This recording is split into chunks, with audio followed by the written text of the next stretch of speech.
Right, this homework tonight is going to be combining elements of your big A2 drawing, this bit as opposed to these bits.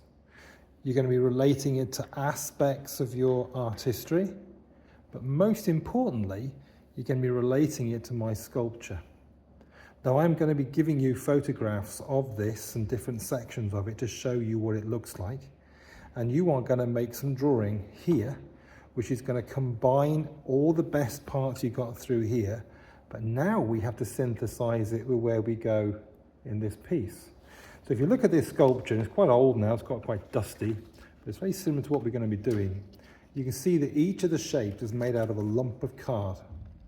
There are holes cut in it, strips in it. There are some areas that are a bit more detailed.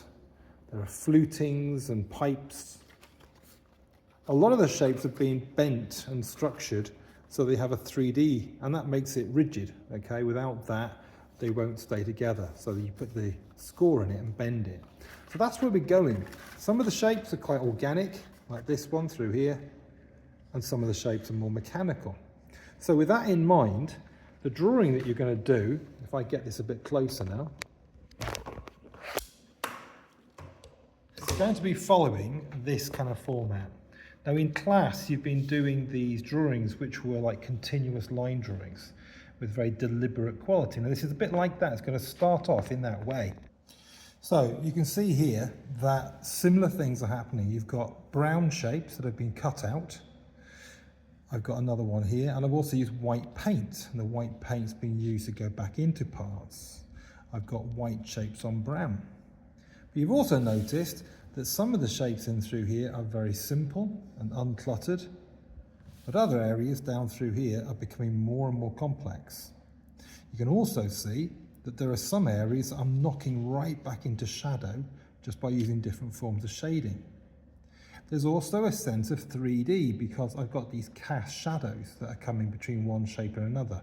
Just like my hand would create a cast shadow in through here, you can see how we can make these things look more three-dimensional by having cast shadows on top of there. So how do we start this off and what we're going to do? Okay, well this is an A2 sheet of paper, and around me I've got all my art history.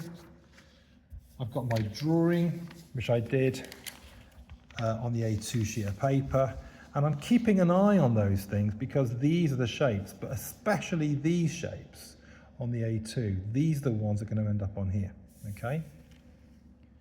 So if that's an A2 sheet of paper, this drawing is going to be fairly big. The bottom of my paper needs to be left about here, and in that part there we're going to have art history and pictures and photographs, and then over through here the main mass of it is a drawing, okay?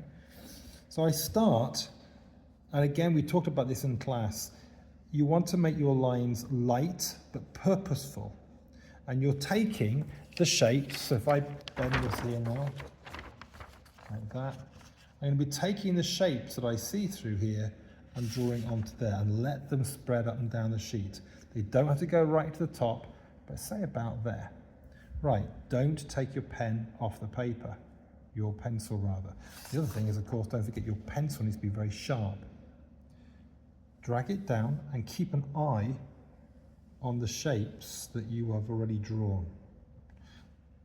Push along, up, across, and keep this going until eventually you've gone all the way down your picture using the shapes on your drawing, at any time borrowing from different parts of the drawing and carefully building up double lines, triple lines, positive shapes, negative shapes. Keep that moving, and don't forget to use your vocabulary of shapes, the shapes that you really feel are your most important ones. You don't have to copy everything from the art history or indeed from the photographs, etc. Right, so now I've got quite a lot of the drawing knocked in. You can see that the lines are quite carefully drawn. There's a lot of geometry. I'm very conscious of having smaller shapes and larger shapes. There's no scrappy stuff. There's no edgy drawing. It's all very clear cut, very geometric. And again, if we go back to Y, because you're going to be making shapes like that. Okay, so you can see the kind of drawing is similar to the kind of thing we're doing. And I'm also finding that as I'm doing this, that some of the shapes that I'm seeing in through here are very similar to the kind of shapes that I'm getting in my drawing, okay? Likewise, if I look at someone like Kyle Henderson, you can see how a lot of these kind of outliers and angles and geometry are coming in. So I've got that far. Now what I do is I get some brown paper and I'm going to start to cut some shapes that are similar to some of the forms I've got. And I'm going to start to play around with these towards the middle of my design. I can cover up bits I don't like. I can look for areas that are more simple or complicated. I'm actually going to cut that one down, I think. And I'm going to put that in. You start to use the shapes that are already there. Think, right, okay, that's good. I'm going to do the same thing now with this other shape through here. So I've actually cut into there like that, cut around, do a little sneaky quarter circle like that. So when I stick it down, it looks like I've got a hole in it, okay? And I'm going to place that somewhere fairly central. I'm not too worried yet if I lose some of my details, because they are going to be stuck on afterwards.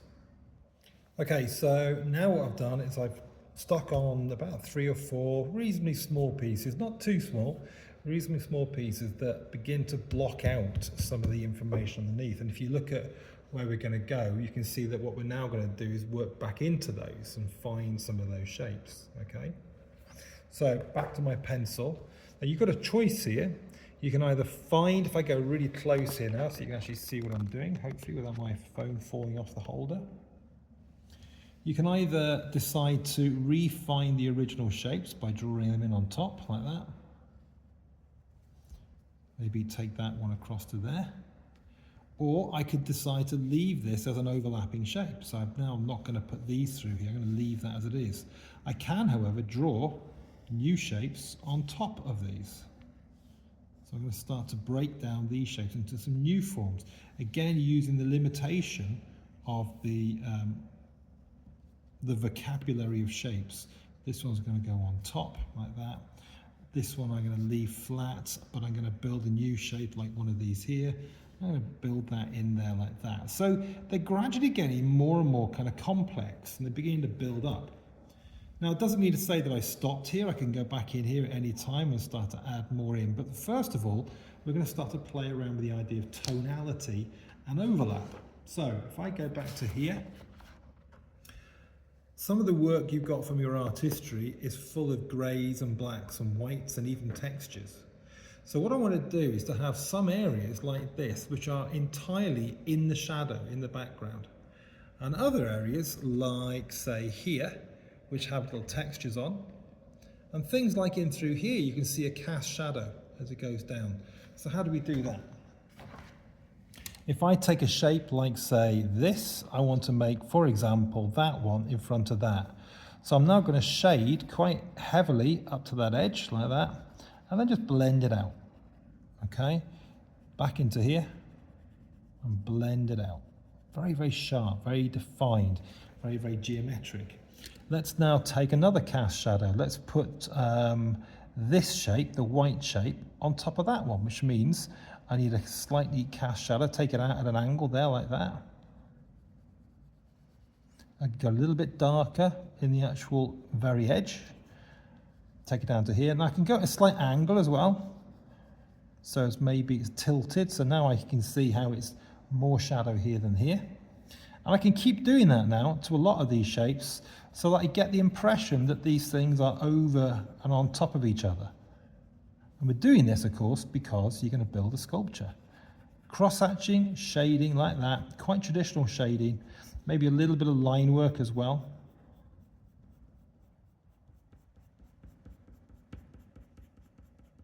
Don't forget to keep your pencil really sharp. I'm using a 6B here. I think that's a bit too sharp. It's a bit too soft rather. I think probably a 2B would have been better. Some areas though, like this area here, I'm going to make the whole lot go back into a hole. So to do that, I'm going to first of all lightly shade over the whole of that area. Just shade it in like a machine would shade it in, okay? The whole thing, all the way back, maybe just that white edge there, not going backwards. Note the speed that I'm working, note the confidence that I'm bringing to it. I'm also noticing I'm smudging some of my drawing down here because I'm leaning on it, be aware of that. Get some scrap paper, put it on top. So it's a sort of a half scribble, half crosshatch into that whole area. Now go darker again. So I'm now going to take this bit even darker. I'm going to bring that same shape now down to here. So this whole area here goes darker, but maybe a bit of a cast shadow, a bit of a dynamic angle in through there like that. I can darken off this shape through here. Like that. And then maybe just change the way I shade in some of these so that I keep different kinds of shading for different parts of the shadow. Now my aim, if I put a really deep shadow there, look, that should be on top of that. So therefore a big deep shadow there like that, is to make this whole area sink back. I might have to do the same thing down through here as well because I want that to be in front of this dark area. At any time, of course, I could just get a rubber and think, oh, I don't like that. Get a rubber and just knock it back a bit. Okay, bring the light back in. What we're doing then is to bring back a bit more tone, okay? So I'm going to do a bit more work on top of here and then I'll come back to you again. Okay, so now we've got a bit further. I've been using masking tape here to divide the area up and then draw between, and therefore I've got these kind of sharper edged cross hatching. I've put quite a lot of these cast shadows on. I've begun to draw back into the brown with more cast shadows. So I've got the original area which I knocked right back, which is now going into shadow. And I'm just about to put another area of masking tape up through here. So if I get, I'm using a 4B pencil now. And so what I'm going to do is to kind of go across there, a little bit like Van Summeren with her kind of endless mark making. Maybe borrow some of the shapes from here as they go up, sort of have shapes like that. I can also just shade in areas to create like a horizontal line. As you talk about horizontals, I've deliberately tried to stop things being just vertical to horizontal. I've been using quirky angles as well. So that now allows me to create a tonal line. And it happens quite quick because of the masking tape. I can also go the other way and crosshatch on top of that. And again, the masking tape controls where that goes. I might just take it a bit further off the edge actually, so have like a nice soft edge to that line, but leave a white line there. Okay, so if I peel that off now, I've stuck it on my trouser leg first, so hopefully it won't rip the paper. You really don't want that. Like that. So you can now see I've kind of got these rather beautiful little delicate lines. Right, the last thing I can probably show you, because you can do an awful lot more than all the stuff I'm doing, is to take a bit of white paint, okay? So the white paint is going to be essentially for the brown areas, and you can begin now to pick out areas that you want to be either textured or smooth or just pale. Slow it right down. I'm just going to use my hand, as I always do, to get rid of most of that paint, and I'm going to dry brush that out now so that it blends from light to mid-tone, okay? If I take that same white now over here, I'm going to pick out that white shape there like that. Okay, and you can see now how the white and the brown and the black are all working really well together. Okay, you might want to put a bit of water with your paint. So in some areas maybe it's just a little bit more gentle, washy. Keep the edges nice and sharp. Remember, you're building sculptures from this. Okay. You could even have some mark making like Van Summeren in through here. That's my non-watered paint. Now, not everything has to be highly detailed and highly textured. It's quite nice to have some areas kind of really quite interestingly simple, but to have little focus areas where lines and textures and things can come through is quite interesting. If I blend the white into the graphite, you know it goes that kind of bluey grey, which could also be quite nice as long as you keep it quite controlled, as if it was made out of a bit of cut card. So I'm blending it here with the graphite to create a bluey grey into the shadows and then finish it here. I suppose theoretically, taking that for a walk, you could actually do that as well into areas of white. So now I've got a blue grey white shape. And as you know, with all these things in layers, I can now go back in on top of that and start to create more details again. So each shape is breaking off from the one before. This, by the way, is an HB pencil, and the HB pencils are really quite fine.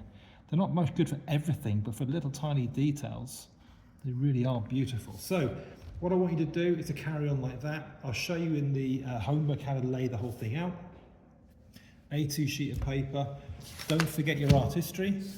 Don't forget your original drawing, which is giving you all the baseline in terms of your vocabulary. And some areas are going to be simple. Some areas are much more complicated. It should fill your square. And if anything, also finish off with some square feet. Why? Well, because if I show you this, this has square feet too, like a tower. Okay? Let's have a quick look at this close up.